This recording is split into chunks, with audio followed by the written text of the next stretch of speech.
Meus amigos, agora a imprensa oficial do regime tem divulgado que eles enxergam uma saída para tudo isso, uma espécie de luz no fim do túnel. Acontece que o jornalista Paulo Figueiredo, que até agora não errou uma, tem dito que essa luz no fim do túnel, na verdade, é um trem que está vindo na direção deles e que logo logo vai atingir. E que depois dessa colisão é que eles vão perceber o buraco em que se enfiaram. Na verdade, o Lula ele foi encurralado por Donald Trump. Essa reunião realmente foi uma jogada de mestre, porque até então esse joguinho de faz de conta do Lula estava colando, porque a imprensa estatizada estava usando isso e realmente muita gente estava caindo, estava acreditando, né? Como é que pode alguém em pleno 2025 acreditar no Lula? Depois de tudo que já aconteceu nesse governo petista, que está aí há 20 anos deixando o país cada vez mais na miséria, cada vez mais quebrado. A pobreza acabou? Existem pessoas passando fome ainda ou não? Olha os estados do Nordeste, os índices econômicos melhoraram sim ou não? Eu acho que não, né? Mas tem gente que ainda acredita. Então, o que o Trump fez foi expor para quem ainda acreditava nessa historinha que o Lula ele não quer resolver o problema. Porque se ele quisesse resolver o problema, ele não ia fugir com o rabinho entre as patas, como fugiu da reunião presidencial de Donald Trump. O que o Trump fez? Em plena Assembleia Geral das Nações Unidas, ele quebrou as pernas do Lula. Ele desarticulou essa farsa que o Lula estava montando para 2026. Porque o ano que vem, o que vocês acham que vai acontecer? O Lula virá a público e vai dizer que os problemas do Brasil são culpa do Bolsonaro. Que o Trump retalhou o Brasil, impôs sanções ao Brasil por conta do Bolsonaro. É isso que vai acontecer. O Trump não é bobo, ele percebeu, se antecipou, fez uma armadilha e o Lula caiu direitinho.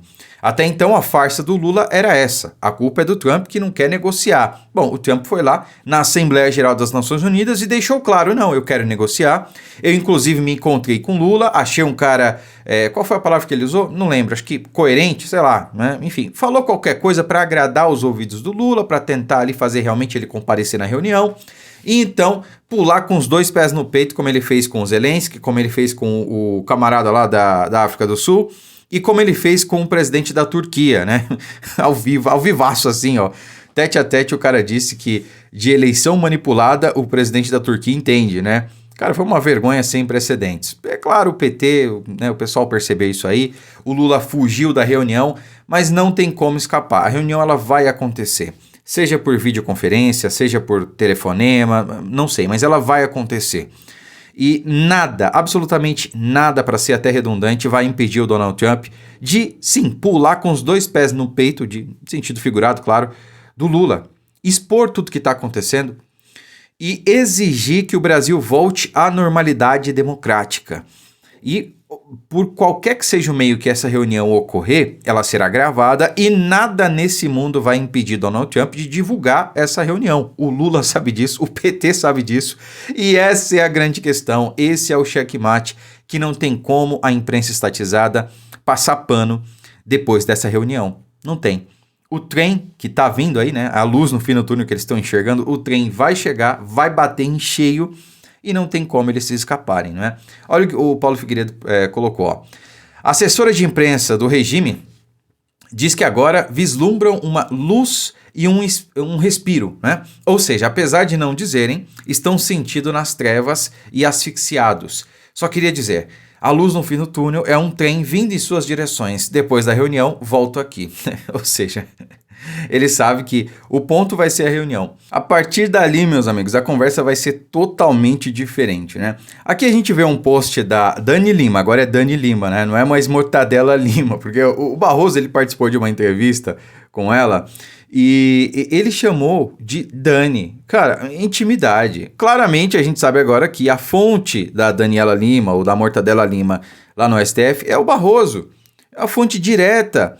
Lembra quando ela dando gargalhada, o ministro falou, e agora a Zambelli fugiu, que não sei o que, sabe, tirando um sarro, um deboche. O presidente do Supremo Tribunal Federal tem um contato direto com o jornalista de esquerda. Ele não dá entrevista para nenhum portal de direita. Nenhum. Por que será?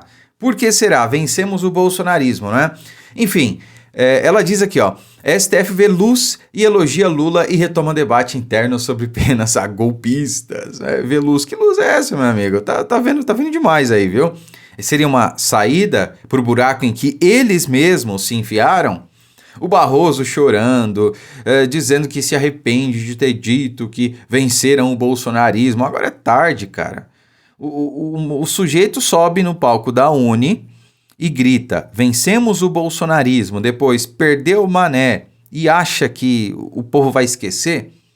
Sabe, o Barroso, ele foi um dos que causou essa revolta na população, esse sentimento de revolta.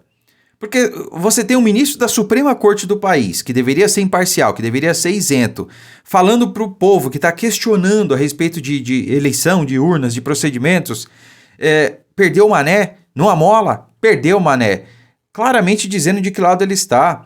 O vencemos o bolsonarismo. Então, aquilo fez com que as pessoas fossem para a esplanada no dia 8 de janeiro, não para fazer o quebra-quebra. Aquilo foi obra de infiltrados, de outra coisa que ninguém quis investigar, né? O desgoverno garantiu isso, assim como não estão querendo investigar agora o roubo bilionário do INSS. Né? O Careca tá lá depondo, ontem ficou em silêncio, com aval do STF, inclusive do ministro André Mendonça, já vou falar sobre isso. E sobre essa questão do maior roubo do país, a esquerda não vai às ruas, né? Vão protestar contra a PEC da blindagem. Eles foram protestar contra a PEC da blindagem porque eles sabem que o STF... eles hoje vão atrás de quem eles querem. Então, eles não vão atrás da esquerda, de deputados e parlamentares da esquerda, né? E a militância sabe disso. Então, hoje, o Congresso é refém do STF e apenas os de esquerda podem fazer o que quiserem. Então, é isso que eles querem. Eles querem que o Congresso continue refém do STF, porque sabe que somente os deputados de direita serão perseguidos. Os de esquerda continuarão livres, leves e soltos para fazerem o que bem entenderem. Agora, se aprovar uma PEC como essa, aí iguala o jogo. Aí o Congresso deixa de ser refém e aprova PECs, aprova projetos, aprova o que quiser, sem aval, sem anuência e sem medo de retaliação do STF. Essa é a questão, né? E ninguém está indo para a rua protestar, por exemplo, contra o roubo, o maior roubo da história do Brasil e que não tem ninguém preso. Ninguém está preso. O Brasil é o país mais corrupto do mundo, ou um dos, e não tem nenhum preso por corrupção. Isso aí não espanta ninguém?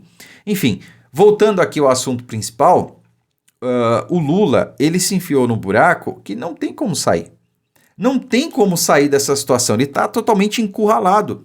Essa reunião, ela vai acontecer, seja presencialmente, seja por videoconferência, ou seja apenas um telefonema, ela vai acontecer.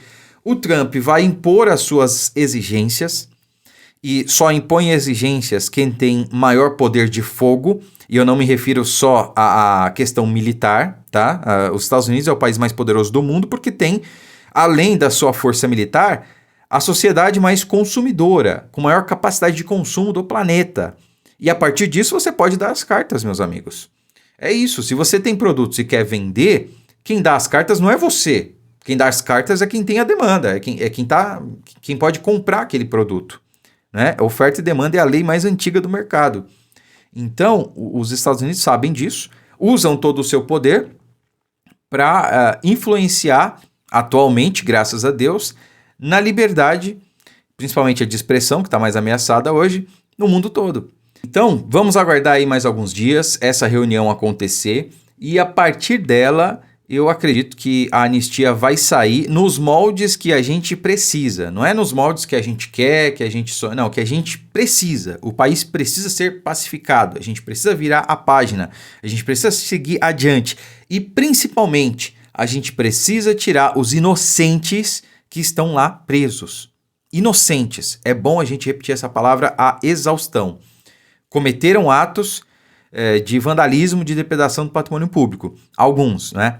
Não do que estão sendo acusados. Então, são inocentes. Essa é a questão. Curta, comente, compartilhe o vídeo. Fiquem com Deus e até a próxima.